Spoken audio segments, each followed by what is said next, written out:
Hi, I'm going to answer Benjamin Moreno's question. He asked, how do cultures, customs, theology, and behavior affect how modern deterrence works? Do the differences in opinion or understanding undermine the principles of deterrence as it relates to military security? I think the biggest part there is how do cultures or religions of a certain place affect modern day deterrence. And I think the biggest thing there is that there's a difference between the population of the state and then the people that are actually making the military security issues, like making the deterrence policies.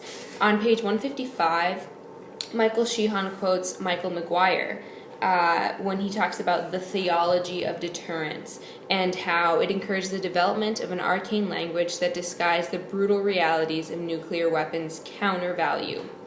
And he continues, and he says that this critique is another example both of the importance of cultural determinants of military security thinking and of the potential disjuncture between state and population logic when pursuing military security.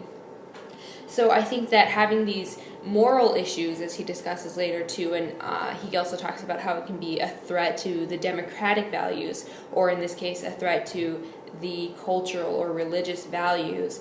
I think that while it can undermine those values, that oftentimes the culture and the religion of a state are not necessarily always reflected in the actions of the individuals that are making these military security policies. So having that, he talks about a disjuncture, having that that gap between those two groups is probably how modern deterrence works today.